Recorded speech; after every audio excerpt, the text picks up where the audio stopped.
anyone can help to see if there's now suddenly that's better. Okay. So everyone can hear me properly now. Yes. Good. Great. Thank you everyone for joining. And I am still in South Africa. I left Sweden late January to be here during the harvest. And then I realized after some time that I could actually stay a little bit longer. And then the government gave me permission to stay even longer because they realized the world is crazy out there. So that's why I'm still here. So I have now been 3.5 months almost here, which is crazy, but fantastic. So very happy that this technical revolution during this disastrous time of our lives is actually helping us to be connected through Chile, South Africa and Sweden at the same time. And we're all sitting in different homes and different houses and different places, and we're still being able to communicate, which I find amazing. So there's something good out of this era, even if it sometimes feels like, is it ever going to end? So I'm very happy to be joining the team of Viña Leyda, and especially I would say Viviana, who I have known since, I think we met first time in 2010. So that means we've been around a long time. So it's 11 years when I started working together with a Viña San Pedro group. And then it became Viña San Pedro Tarapacá. And then, you know, Viña Leyda has always been the little diamond on top of the mountain, I would say, of the group, of the wineries of the group.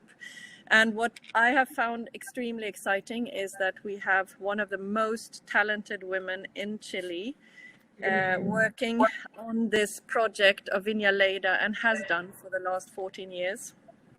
And when I met her from the beginning, I thought, gee, she is the most amazing woman. She's got 3 small children. She sits and drives like an hour and a half to work, an hour and a half going back every day. And during the harvest, she does it like, you know, within very few hours of sleep. And I know your mother is helping you a lot with your children. But I think from Viña Leyda perspective, it's not a very old region. It's so young that I think even at the time when Pinot Noir and Sauvignon Blanc and Chardonnay started to be discussed in Chile, we all talked about Casablanca. We didn't talk about Leyda because Leyda was then quite unknown. And thinking about what Viviana has done in the last 14 years is focusing very much on this cool climate place, Sauvignon Blanc, Pinot Noir and Syrah.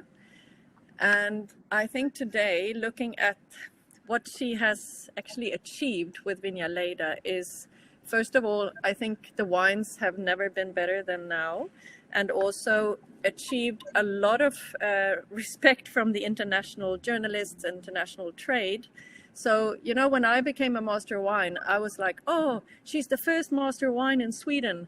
But no one really says if it's the first male, but I'm always the first female. And I think it's the same thing for a winemaker in a male-dominated industry, that first there's like, oh, we have a female winemaker that is so incredibly good and so talented. But now it's not about being female or not. She is the top winemaker. I would say one of the top 3 winemakers in Chile, male or female. So I think that's a good achievement for women to be actually, you know, on the same par as the men. So we don't say male or female anymore, right, Viviana? Correct? Yeah, you're right. Yeah.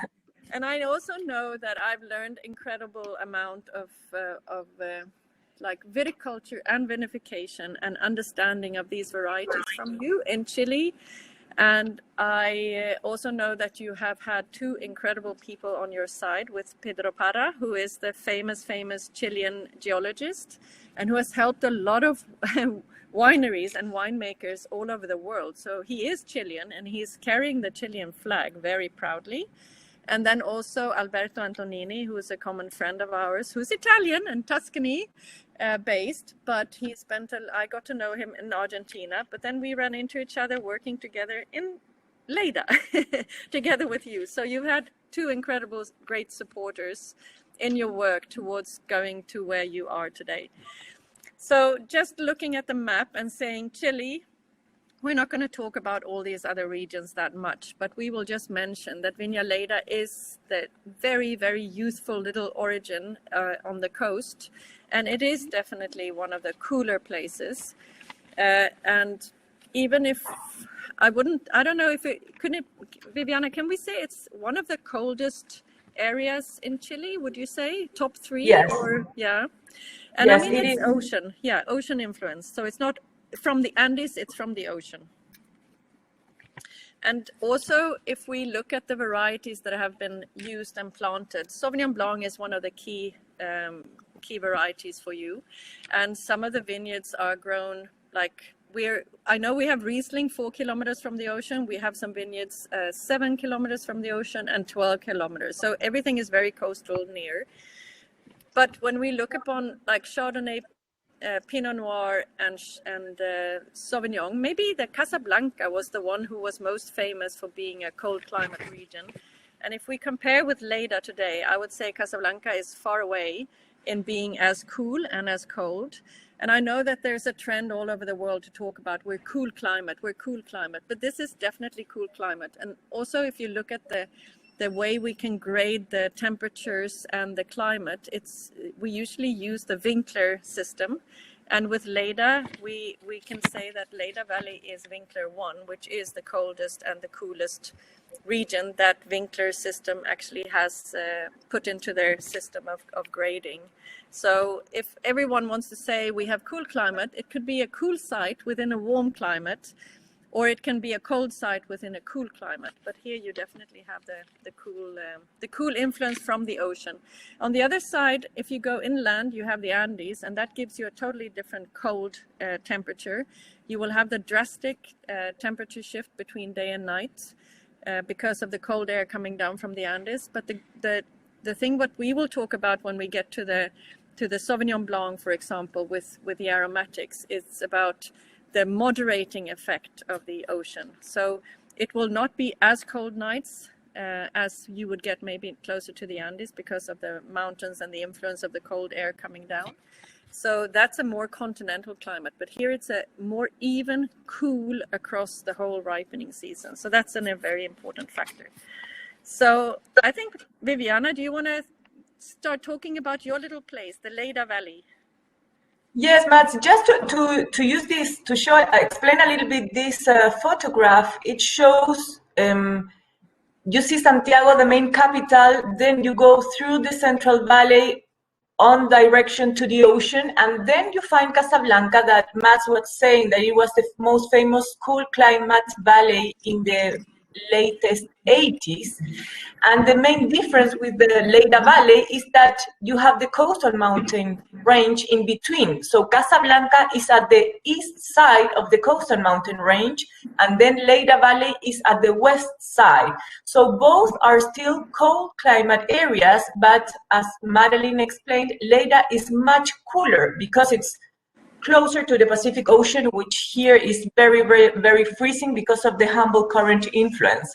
So at the end, Leyda Valley started to craft wines, showing that Chile could deliver more mineral style of wines, maybe not so intense in aromatics, but really elegant and with crisp acidity. That is something that really represents our valley very well.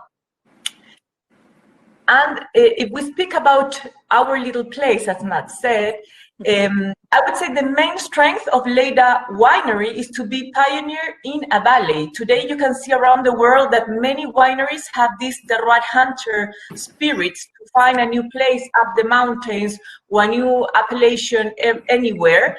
Leyda Winery did that 22 years ago. We were the first one to reach into this place that is located at the west side of the coastal mountain range, and there was no viticulture here because it is a dry area. We receive naturally 250 millimeters of rain. That's nothing for growing vines naturally. So to start with the project, we had to do a huge investment building an 8 kilometers pipeline to bring water from the Maipo River that you can see in this picture, and take the water from here and send it to the first vineyards that were planted back in 22 years ago.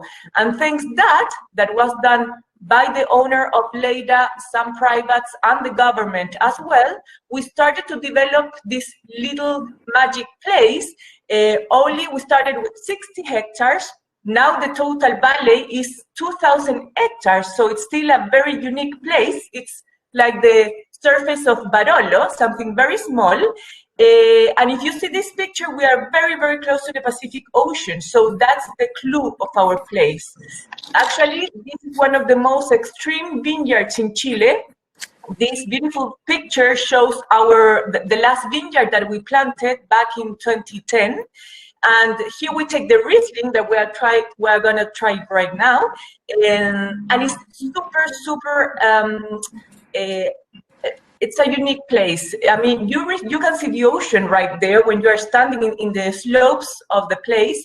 You can see the boats, and receiving all the breezes that come directly from the ocean makes this place have cold temperatures, be very windy, very foggy, strong maritime influence, and that's why we focus all of our portfolio and focus in Sauvignon Blanc, Pinot Noir, and other whites. And the other red that we do is Syrah. So when we started with the project, we were considered crazy people because Chile is not linked into these grape varieties. Chile outside is still seen as a red wine country producer. And everybody said, how are you going to export Sauvignon Blanc and Pinot Noir? But then time has gave us reason, and I think it's all the movement that is happening in Chile right now, that wineries are being more specialized in the terroir, and that's the clue for doing good wines. In the past, in the 80s, Chilean wineries planted every varieties everywhere and didn't really make the link of the condition of the grape variety with the terroir. But I would say that since 20 years, the work has done properly with good clonal materials in the correct climate, and that has been the clue to start to produce beautiful quality wines and of course premium wines. And this is another picture. It's the same place, taking the picture from the ocean, looking into the Andes Mountain. So you can see at the back the Andes Mountain, then you see the Central Valley, then comes the coastal mountain range, and all this dry area is Leyda Valley, and you can see different vineyards where Leyda winery is located as well. So our winery has 160 hectares planted right now, but the total surface is 2,000 hectares. And the other important thing to mention in this place is that it's managed by almost 10 producers.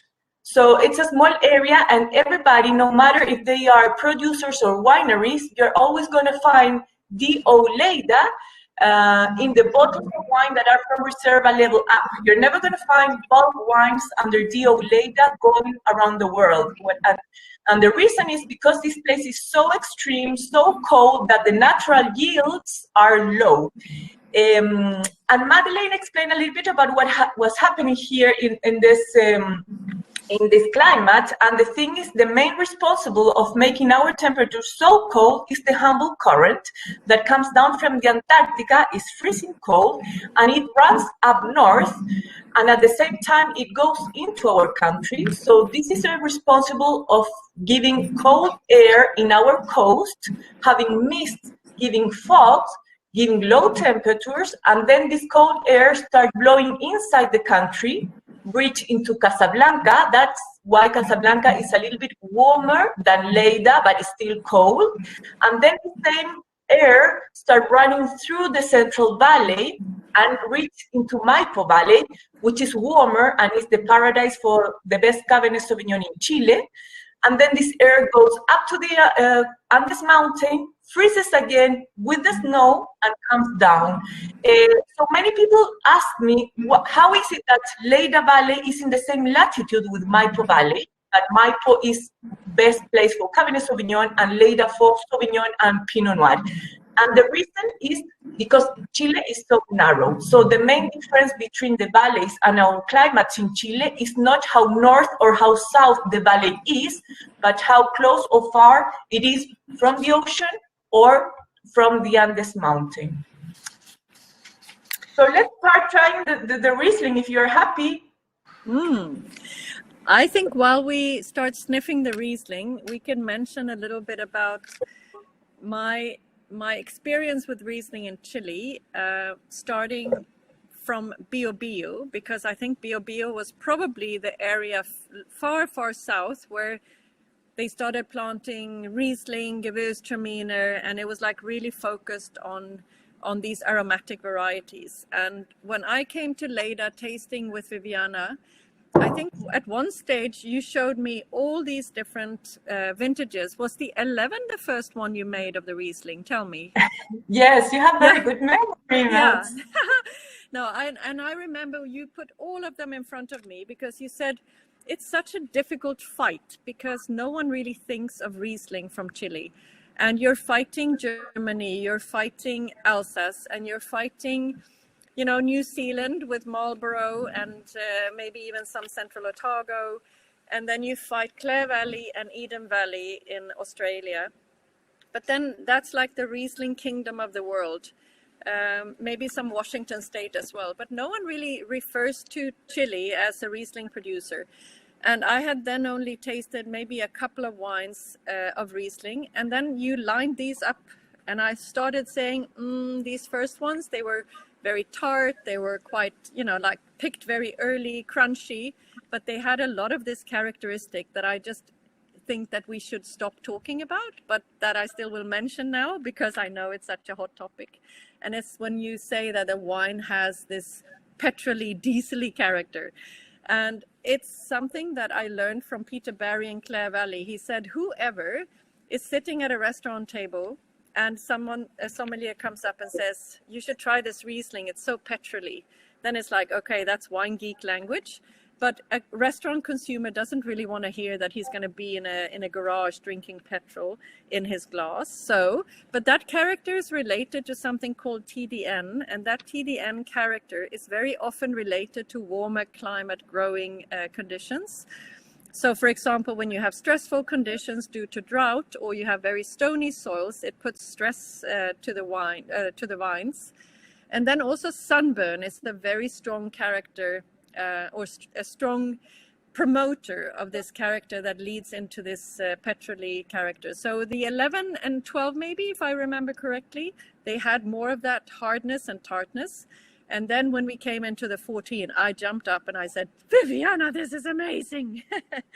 And then from there, I think every year you've just nailed it with a Riesling. And I think this one is a really, really good example of cool climate influence, much more harmonious growing conditions, no heat stress, no drought stress. It just feels like the wine is a wine that has a personality reflecting the climate, the ocean coolness, and it's perfectly ripe to still give a lot of charm. And I must say this is an eye-opener for me, and it's nice to taste such a youthful one as well, 2020. So this is the first time I taste Riesling from you in quite a few years. And it's a really, really nice eye-opener. So can you just tell us a little bit about what the vineyards, what you bring out from the soil and how what you've learned across the years of producing this Riesling? Well, actually, this Riesling, I will show the photograph because it's taken from this photograph shows the block of the Riesling. So it's the last block that falls into the Maipo River and it's the one that looks into the ocean. It's the first one that receives all the mist from the ocean. And this place, the region is a maritime terrace. This means this soil was under the ocean years and million years ago. And it has an interesting composition because it has alluvial stones, that is because of the Maipo River, but also maritime terrace, maritime sediments.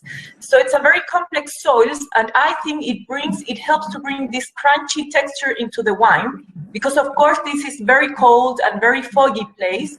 The Riesling delays a lot to ripe. In fact, I harvest it right now with 12.5 alcohol level to maintain this freshness and the pure fruit in the nose. I remember when I just started to make it years back, we made it more mature, more ripe, more into the tropical flavors, and we left it sweet because we said, okay, people like sweet Riesling. But the thing is that then we were not showing the place, because one of the main typicity of Leyda Valley is to have these crisp and high acids that are natural. The malic acid here, because we don't have a lot of sunshine, is very high. So I think you have to show that into the bottle. And that's why we started to harvest in the correct moment to pick all this crisp and fresh acidity and show it into the bottle, and going more into the citrus side. So we're looking for this like mandarin or lime flavors, together with this cluster apple, the chirimoya verde. I always find it in the grapes when you try it. And well, it's very tricky, the treatment of the vines, because as it is so foggy, in the past, we tend to take the leaves out, trying to leave or let the air that comes, the wind that comes from the ocean, to let the air blow through the rows and dry the free water. But then it happens what you said, Mats, that the skins of the Riesling got a little bit burned by the sun.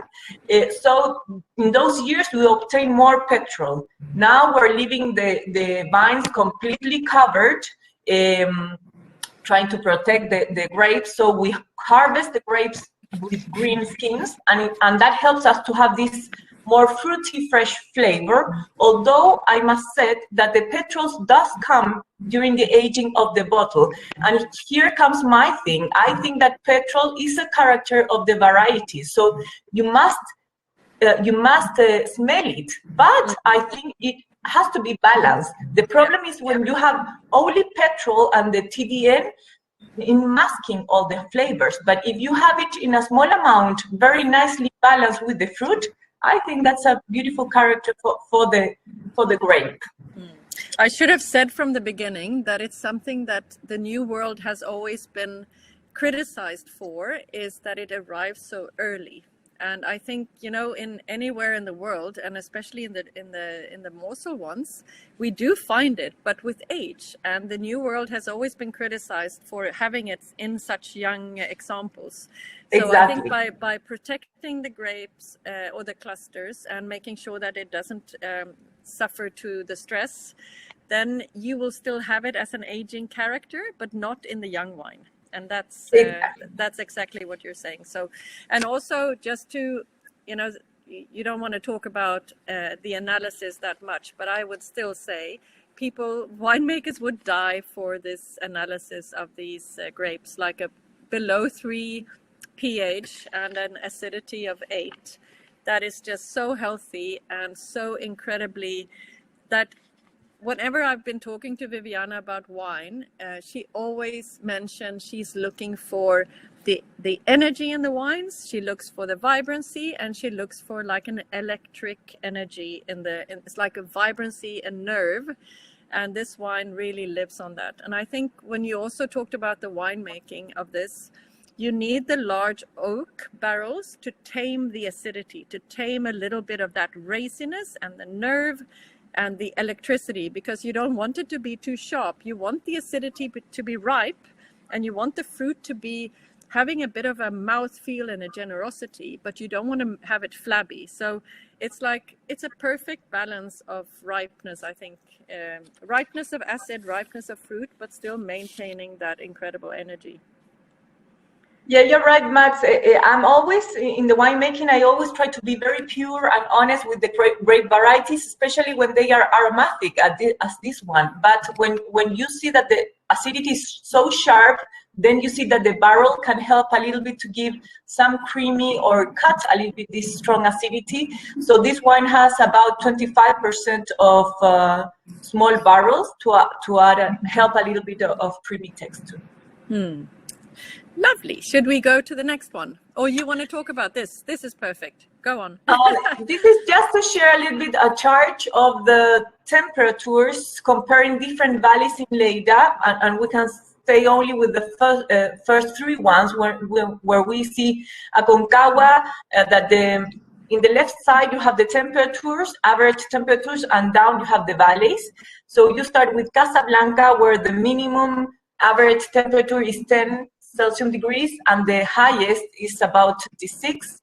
Then you have Casablanca, where the minimum is 8 and the highest is, Casablanca is 26, Aconcagua is 28, and then Leyda. Just to compare with the rest of the valley, the minimum is 8 and the maximum average is 23. So you can see that the difference of temperatures is not that high, the amplitude or the gap is not high, and the maximum temperature is still low. That's why we really believe that Leyda Valley is one of the best in Chile for growing white grapes variety. And this is just to share a little bit of numbers, what have been happening from the 2016 harvest to the 2020 harvest in terms of rainfall, in terms of maximum temperatures, of minimum temperatures, of average, and day degrees. In general, what we have seen is that the rainfall has been less going through the years. It has been very challenging, not only for Leyda, but for the whole country in Chile. We have suffered a lot of drought in the past. Maximum temperatures have been more or less always the same, and the minimum temperatures as well. The average temperature, we always speak that Leyda has about 13 or 13.4 average temperatures, and the day degrees, it's the clue. The day degrees, we will show afterwards a chart where we compare to other appellation of origin. In general, we have 1,170 day degrees that, as Madeleine explained before, leaves us in the zone 1 Winkler.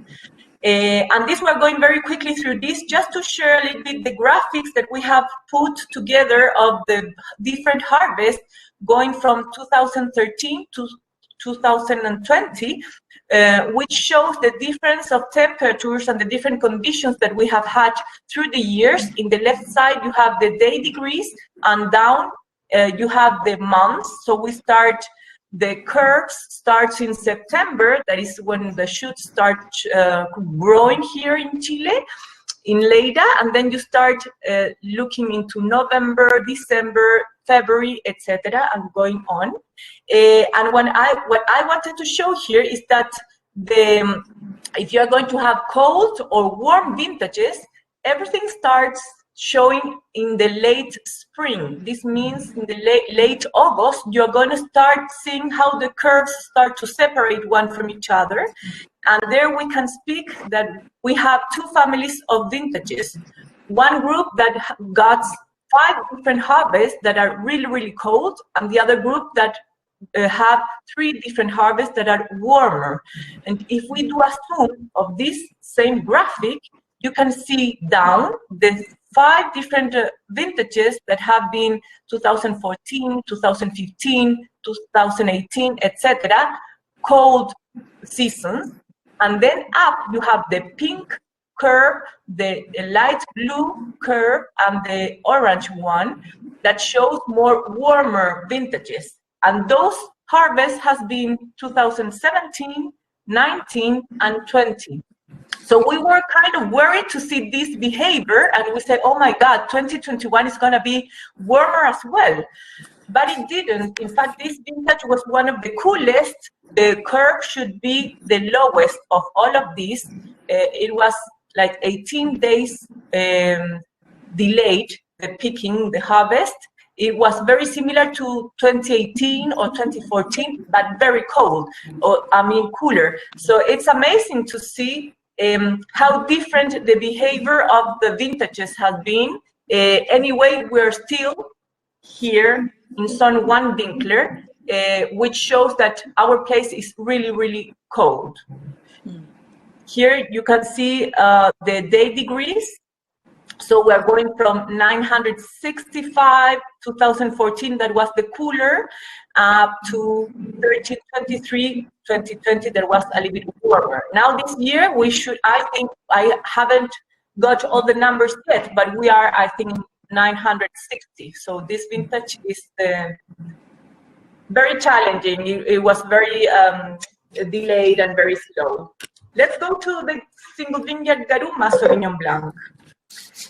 So thinking Sauvignon Blanc, just to get the background of my experience of Chilean Sauvignon Blanc, when I was studying for the Master of Wine and I went to the London Wine Trade Fair, I think in 2002, 2003. One of the masters of wine that I looked up to a lot, he came running with a bottle, and then he poured me a glass and he said, "Matt, look at this, taste this. This is amazing. Can you imagine? This is Chile." And I go, wow. And it had such an incredible characteristics that I never thought that Chile could have that. And that was during the time when you planted real new Sauvignon Blanc that was Sauvignon Blanc, because before, the Chilean Sauvignon Blanc was always related to that it didn't age very well. It was always quite green, and it always got into a situation where it gave you a bit of an oiliness, a phenolic twist, and it was never attractive once it got like a year old. And always that green character was so strong. And then that's what the time, when they realized, or I don't know, the year when they actually realized that most of the Sauvignon Blanc was actually Tokai Friulano planted across Chile. And then there were these producers that started focusing on Sauvignon Blanc, like with new clones and new material that really showed the characteristics. And that's when this master wine that I really looked up to, and he said, now New Zealand is going to have a big fight for the money, or a big run for the money.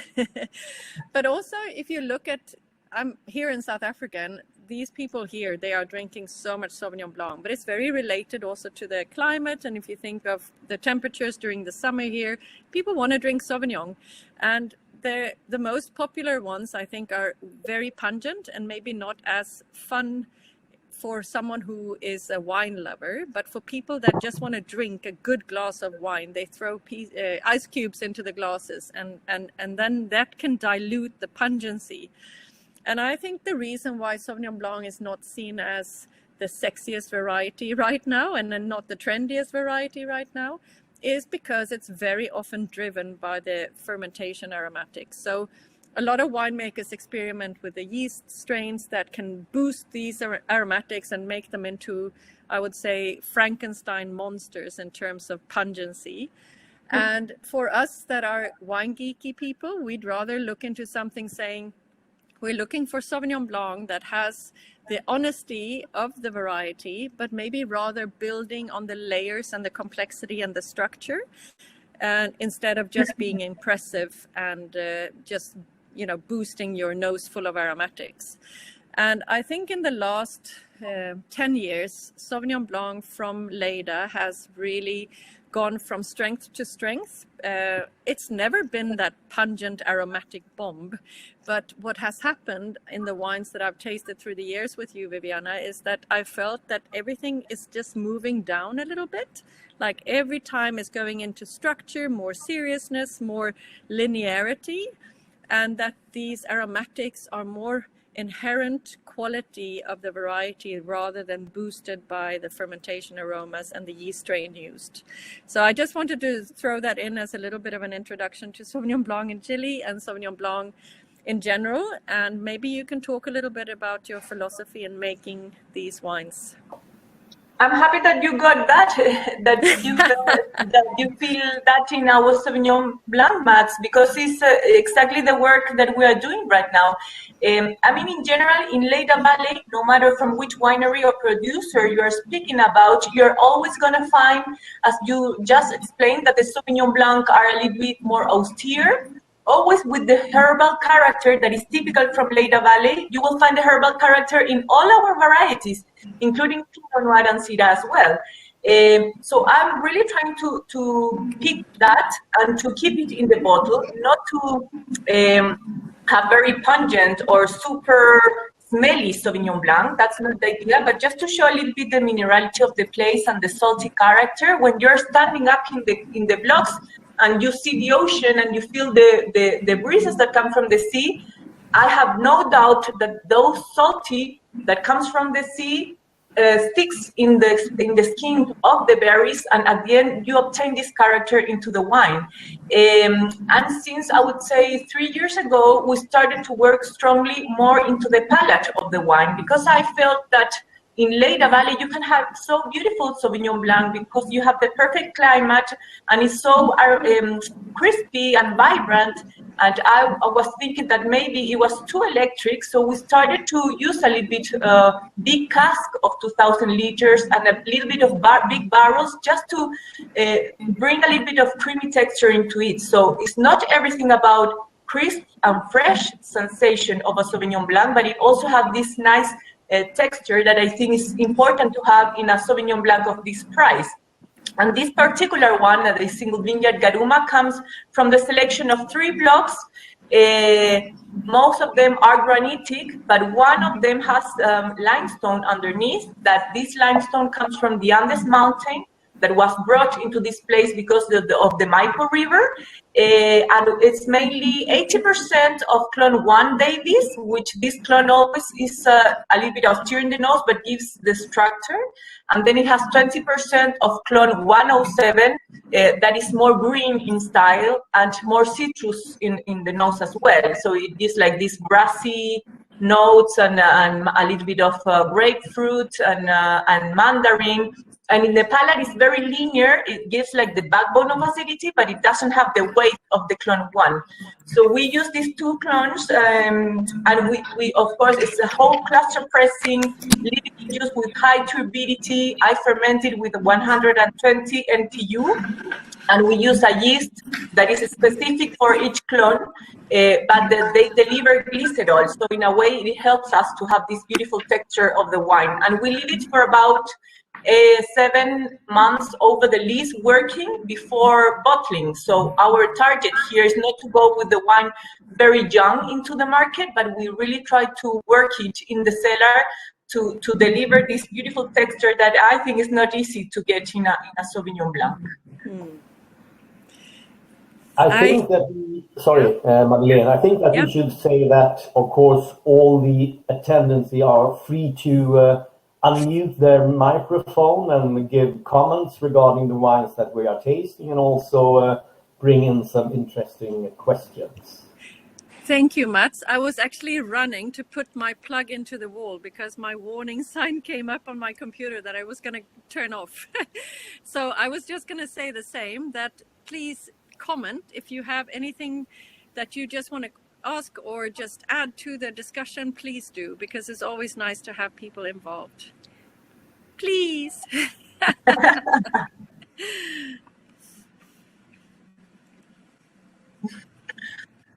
Then you have to unmute yourself, but that's it's not that tricky. Michel, now he leaves, huh? Okay, so you go on, Viviana. Yeah, but you're more than welcome to give your feedback or your thoughts about the tasting or whatever you want to share. Please feel free. I think we're going into the next slide, a little bit the topography of our place, because we are inserted in the west side of the coastal mountain range. Everything is about small slopes with small blocks with different orientation. It's not a flat area as maybe Casablanca or Maipo. It's very slopey with high density plantation, and we have invested a lot in clonal selection as well. We are crazy about clones. And we're going to go quickly because time blows quickly. And these photographs I love a lot, and we're going to try the Pinot Noir now with this picture because it shows the composition of soil that we have in Leyda Valley.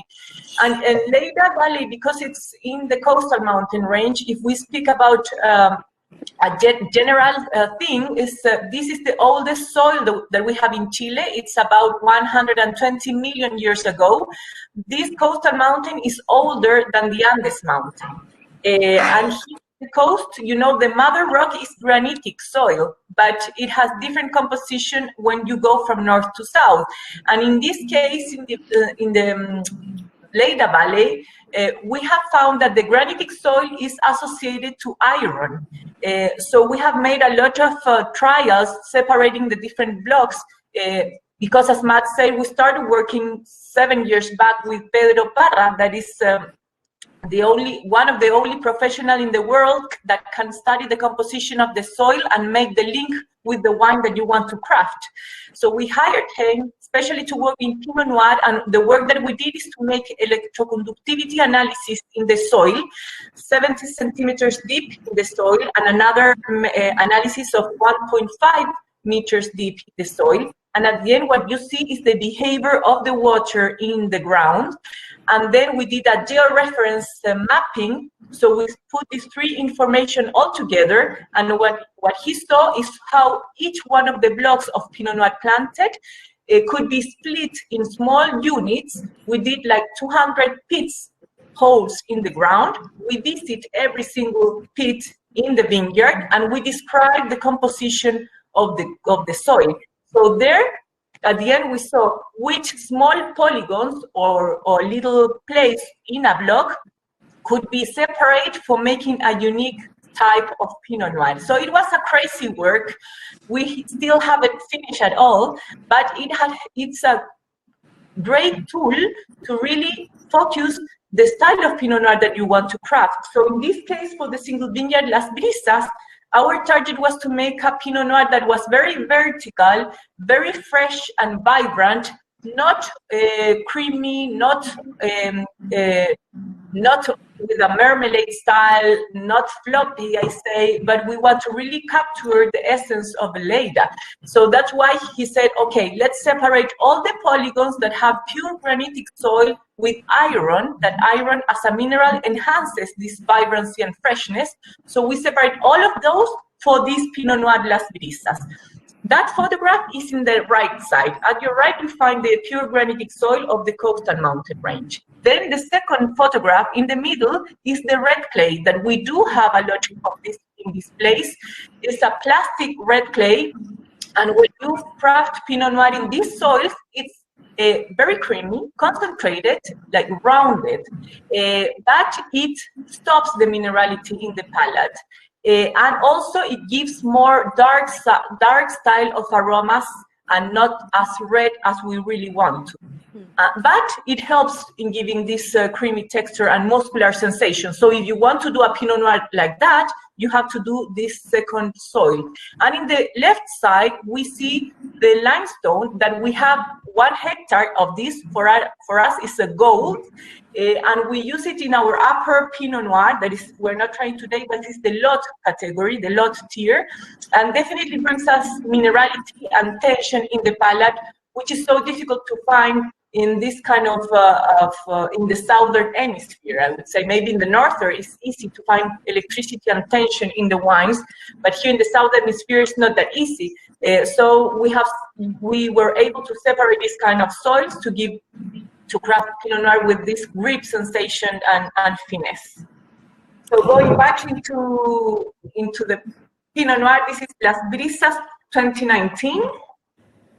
And isn't it amazing? Can I just throw in, isn't it amazing for you guys that have logged on to hear the passion of this woman when she's talking about the place and the vineyard and the soils and what the soils can give? I think it's very easy to generalize that some parts of the world don't have the knowledge, the passion, the soils, the heritage of what we often relate to in Europe. But I must say it's amazing to hear you, Viviana. You have everything all in here, and you are so focused in communicating the place, the soils, the climate, the vineyards, and you're on it, really on it. Thank you. I just wanted to add that. And also, if I think back of the Chilean Pinots that have been awarded and have been talked about, globally in the last 15 years, they're quite also, we go back to Casablanca being the place of where, I always think of, okay, great prices, always highest in Casablanca because they have the frost risk. They have incredible frost risk because it's more continental. It's more like it gets cold at night, it gets cold springs because cold air sinks to the valley floor. And then they get much warmer days. So with that drastic temperature difference, you always get a lot of color, you always get a lot of aromatics. But also if you think about the clones used in the past, they were very much focusing on the sparkling clones, which were often bigger bunches, bigger berries, more juiciness. So how could you make interesting wine out of grape clusters that had more juicy fruit? You had to use quite a lot of oak. You had to extract quite a lot, maybe even doing bleeding to be able to concentrate. But then with that continental climate, with a day and night temperature shift, that really brings a lot of color into the wine. You got dark wines. They were almost Syrah-like in color. And those were very impressive. And they put a lot of oak into those wines as well. It's like 100% new oak, maybe 18 months, and they were big monsters. And these were related also to the characteristics of Pinot. Then we were talking about that smoky cherry. And smoky cherry character for me is when you have a bit of sunburn. And very often I also, during my master wine studies, it was always, how do you identify Chilean Pinot Noir? It was always because it was both green, because it was so cold nights, and it was overripe because of sunburn. So by going to the ocean and having this incredible moderating effect of the ocean, and that cold current, and not having the heat of the day, and not having that drastically cold nights, you don't get a lot of that color, which you don't need, because who told us that we have to drink Pinot Noir that is black? I know that today people are looking for, also winemakers in Chile, looking for more savoriness, looking for more of that red fruit you talk about, more of that vibrancy. But in the past, when you couldn't build the layers of the wine to create interest in the complex situation of, you know, adding layers that just come up, they just pop up one by one as the wine ages. If you don't have that in your fruit, you have to create it through other shortcuts, and oak has very often been a shortcut, and also late picking of getting really super ripe fruit. So just by putting your nose into this wine, or even looking at the color, you can say that this one is not going according to that old route. It's definitely the new way of allowing yourself to say, okay, we've got the right clones, we've got the right climate, we've got the right soils, we've analyzed what we can do, and now we're going that way to express the honesty of the place rather than to create something from a market perspective. Viviana, you have two questions on the chat. What kind of yeast do you use, different on all wines, or house style? And then you have, was Sauvignon Blanc the first variety in Leyda, and do you use any skin contact on Riesling or Sauvignon Blanc? Answering the first question about the yeast, it is for Sauvignon Blanc, or you are asking for Pinot Noir? All, if it is the same in all wines, or a house style, or different for the different varieties. In the case of Sauvignon Blanc, I use in general different yeast depending on the clonal selection. So if I'm crafting, for example, the clone 1 Davis, I use the yeast that is called short VL3, that is very respectful aromatic. It's not an aromatic revealer, but it gives glycerol. So it's really good because it enhances specifically the characteristic of the clone 1, which is bring structure and creamy texture in the Sauvignon Blanc. Then if I use the clone 242, that is more tropical, when you try the berries, it's very tropical, more guava and mango. I use the yeast that is called FTH, that is tropical revealer. It doesn't give enough very good palate, but it enhances this kind of aroma, so it makes beautiful link. In general, the clone 242 is very fruity, tropical. It has a sweet entrance in the palate, but it's short. And then I have the clone 107 that is more linear. It has a backbone of acidity. It's not white as the clone 1, but it's very linear, like skinny, and it gives all these aromas of greenness, like grass, just cut grass. And I use one that is called QA23 that is very mineral and enhances this fresh aromas. And also I use another one that is called Saudi, that is a theolic revealer. So depending on the clone, I use different yeast. And also in Pinot Noir, for example, if I'm using a Pinot Noir that I know that is muscular or a little bit, it has structure in Pinot, I use one that is RC212, that it enhances this structure and the muscular sensation. But if I'm crafting, for example, this Pinot Noir that comes from granitic soil, and I know that it's finesse, and I'm looking for the red acid fruit profile as cherries and raspberries, I use a yeast that is called AMH, which fits perfectly with the aromas of the grape.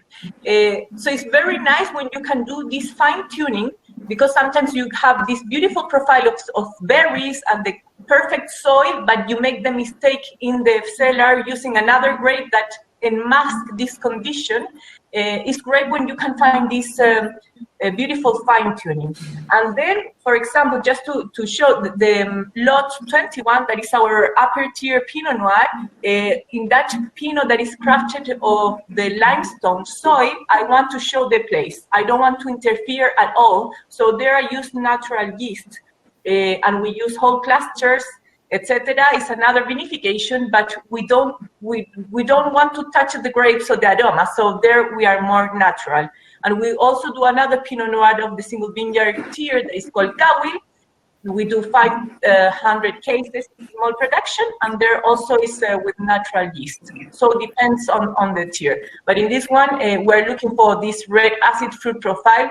And also this Pinot Noir with the aging goes into like this mushroomy aroma, so maybe sometimes earthy, that I like a lot, but also keeping the fresh fruit in the bottle.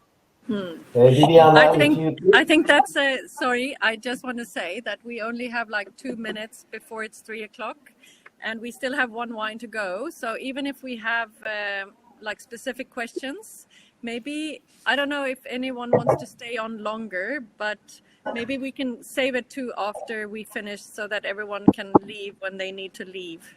Would that be okay?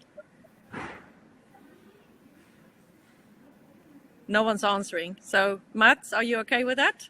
But Michael said like this with the hand, fingers up. Michael did fingers up. I just want to make sure that we do get to talk about the Syrah, and that we do get to taste that before people start leaving, because they probably put an hour into their calendar and then they rush off. But you know what? We can do a masterclass on yeasts, Viviana, and I think that would be hugely appreciated as well. Syrah, I think, is so... If you look at the color on this one, you can say, oh my goodness, this one has extreme color. So why does it have so much color? Because when we talked about the Pinot, we talked about that place being more moderated in climate, and you don't have the drastic difference between day and night.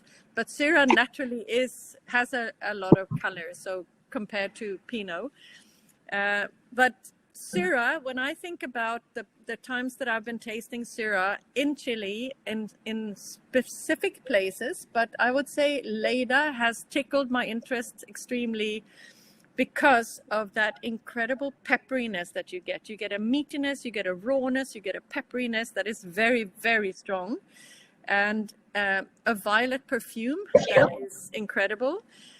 And every time I've tasted these wines, I say, why don't you make more of this? And then everyone says, it's impossible to sell because everyone's thinking Cabernet. Chile is Cabernet. And the world has just somehow dubbed Chile to be the Cabernet, you know, competing, of course, with other origins like California and I mean, in a blended stage with Bordeaux and maybe Coonawarra.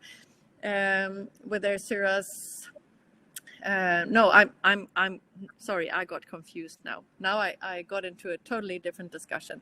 But Syrah Rhônish. Sorry, did you hear that I just got totally lost?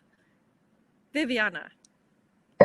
No, you're speaking about the characteristics. Yeah, but I was talking about Cabernet. I suddenly got into Cabernet track because you're so passionate, Mats. No, I got into the Cabernet tracks because Chile is so incredibly famous for for Cabernet that it's impossible to sell Syrah, but I think some of the most interesting cool climate Syrahs in the world is from Chile, and I always question why isn't it possible to sell. So if anyone hasn't said anything until now, I would love to hear, please someone say something about this Syrah. And also, this is the oldest one that we have on the table, and it's a 2017. So you have had how many vintages since then? So 17, 18, 19, 20, this is 21. Before anyone considers having a question or a comment, can you just say, what have you done in the last 5 vintages, and how have you changed your method of bringing out the best from Syrah in your place? In general, Max, we're trying to show the place. So it took me time to understand that the Syrah from Leyda had to show the cold climate influence and to show the spiciness, like the white pepper, the laurel, or even olives. And in the palate, we're not looking for this big blockbuster style of Syrah, but looking for more juiciness and freshness. So we are vinifying, making the vinification very similar as Pinot Noir. We're doing in these open vats, open stainless steel tank with punching down regime. We use about 25% of whole clusters. That's new because in the past we crushed everything. So since 4 or 5 years, we start using, including percentage of whole cluster, that we have been increased the amount year per year. This is a clonal selection that is 174. Plus, we have another clone that I love a lot, that is the 470. When you try the berries, you feel this white pepper is amazing, and it's very concentrated and fresh. So when I try the berries and I feel the white pepper, I say, okay, it's time to harvest. But the clusters are crunchy. We don't allow any dehydration. And that's in general. And the other important thing is that we have taken the barrels out. So years ago, it was 100% aged in French oak barrels, but now we're using more casks of 2,000 liters without any toasting that can help us to keep the identity of the fruit and to avoid having too much toast aromas, which I don't like. Can I throw in a really interesting topic just quickly to say this is the only one that has been bottled with cork. The others have had screw caps. Is there a reason for this because of the vintage being 17, or is there another reason of it being Syrah and a very reductive variety? Because we know that both Pinot Noir and Syrah are very reductive varieties. But in the past, I know that there was always a little bit of a danger with putting a screw cap on the Syrah because it might just go and close itself down too much. But at the same time, the reductiveness is so beautiful because it brings out the violets, it brings out the floral energy in the wine, and it just makes it it just brings out that purity and elegance and the freshness and the red fruit and the floral aromatics. But in this case, it's a cork, but it's also the oldest wine in the lineup. What is the reason? Is it more the vintage, or would you say more it's the variety? The kind of closure that we're using here is because of the price segment. If you ask me, I would rather go under screw cap. I would prefer, because I think all these aromatic grape varieties, as you mentioned, the whites and Pinot Noir and Syrah, this one is crafted like respecting the aromatic profile, not looking for super structure. So I would prefer to go under screw cap. And all these grape varieties that are a little bit reductive, as Sauvignon Blanc, Pinot, and Syrah as well, they are very challenging to go under this. We are using, if you see all the screw caps that you have just opened, they are sarantin, which means it's totally hermetic. They don't allow the path of oxygen, versus Saranex that are screw caps that do allow a little bit of path. But we have lived with the reductive problem. It's something that is in the place, in the cold climate. But we have done a lot of analysis and research by basically, as a general thing, the responsible of the reduction is the DMS, that is a sulfur molecule, and it comes from the grapes. In the grapes, it comes as precursor. So in general, what we are trying to do is to manage the vinification, avoiding to add too much food or nutrients to the yeast. But all the nutrients, what makes to the yeast is just go into the food and eat that nitrogen. What we are trying to do is that to make and force the yeast to cut the molecule PDMS, precursor of DMS, because the DMS has nitrogen naturally. So we force the yeast to cut this molecule to obtain the nitrogen from the DMS, and then you have the DMS free from the precursor, and you can blow it from the CO2 when you are fermenting. And in that way, you can cut and take away all the molecules that will bring this reduction in your wine afterwards. And the other important thing, and with this I end, not to make it longer, is very important, the oxygen that you use during the bottling. So it's not that you bottle the wine without any oxygen. We know that you have to bottle the wine, Pinot Noir and Syrah, with 0.8 up to 0.9 ppm of oxygen. And then you make sure you're going to have a beautiful aging in the bottle. She's going to look after you. Wonderful, wonderful. Thank you. Another session we could do on the DMS, huh? It's so much information that we would love to share, and Viviana is she's like an encyclopedia of knowledge. But I do think that Syrah should be respected a bit more than it is from Chile and from cool climate and from Leyda. Has anyone got anything to say about like a little summary or a comment, or just throw in something on any of the wines that you've tasted, or am I going to be the only one talking about the wine? And Viviana, come on, someone. I don't know if you can hear me. Can you? Yes. Yes. My mic is a bit funny. Yeah. Anders here. I missed. I don't know if you told me and I missed it. But what about the vinification, barrel treatment of the Pinot and the clones in Pinot Noir? Did you mention that and I missed it, or? No, you're right. I didn't mention. In the Las Brisas Pinot Noir, we're using different clones. It has the 115 that is more focused in the red acid fruit profile and a little bit tioli. It has cherries, it has cassis, it has raspberries, this like tomato leaf. And the palate is linear, but it is not very long. Then we use the clone 16, which is leafy, like dry leaf character. It's a little bit floral as well, and it's very long and very vibrant. And we use the clone 777, which I like a lot. That is very flowery, and it's definitely long, and it behaves really beautiful with the granitic soil. It like matches both characteristics of the clone and the soil. And in terms of vinification, we do 50% in these open tanks with punching down resin, and 50% is done in closed stainless steel tank to preserve the fresh aromas. The vinification in general is very delicate. We don't extract too much. The fermentation lasts for about 10 to 12 days, managed at 24 Celsius degrees. And once the wine is dry, we put it in 25% of barrel, but used barrels. I have barrels of 10-year use. I don't like to put smokiness into it. And we use a big casks of 2,000 liters without any toast. We use concrete vats and a little bit of stainless steel tank. So we have these 4 different components, but mainly what we try to do is to respect the freshness and the fruit. And we have been decreasing the amount of barrel year per year. And the wine ages for about 10 months before bottling. Fantastic. Thank you. Thank you very much.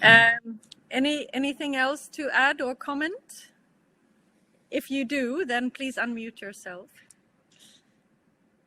Otherwise, I think we need to summarize because we're running a little bit late, but I'm very grateful that everyone sat through and that you have been showing your face, because at least we know you are there and you're concentrated. And thank you, Viviana, for your incredible knowledge. And These wines are going to be, they are released already in the order assortment. So we didn't talk a lot about the different prices. Do we have anyone from Altia who would like to just say a few words, maybe on the pricing and when the wines are available? Hi, this is Flavia. Yes, we have all the wines in order in assortment from this week, and just look for Leyda and you will get them. And the Leyda Reserva Riesling, that's at 109 Swedish kronor. And all the other three, the single vineyards, they are 139 Swedish kronor. I know that Viviana was also mentioning that there's another range called the Lot range, the Leyda's top range, you could say. And in September, we will launch 600 bottles of the Lot Pinot Noir as exclusive. It's an exclusive launching. So we are really excited about this launching because, of course, hearing everything about what you think, Viviana, when you are making this wine. What's the thoughts behind and why you choose to have these styles, which are really, really nice. In general, what we have in our minds is to make wines that speaks and shows the place. And I know it's like very cliche saying a word like that, but when finally you open a bottle and you can feel the crisp acidity, the salinity, or the minerality, then you immediately transport yourself that you are close to the ocean. And I think that people that is going to buy a bottle of wine must feel the place. It's not fair to sell them barrel or to sell them oak or to sell them marmalade. I want to really people enjoy freshness that you can obtain in this kind of weather. It's not easy. It takes time, but when you are able to do like this fine tuning of the clone, of the soil, of the vinification, you're able to show it. And I have it that in my mind. It's like my goal, I would say. And I can add to that, saying that these lot wines, I was actually saying, can't we just include a lot wine in here? But it's like, it will arrive, and maybe we can have the opportunity to show, maybe in a tasting in a few months, to have a lot tasting, because those wines are so exceptional and they show the soul of the place in an amazing way. And I think, Michelle, you joined me when I was at the embassy in Stockholm, the Chilean embassy, and we showed the Lot Sauvignon Blanc, and it was absolutely smashing.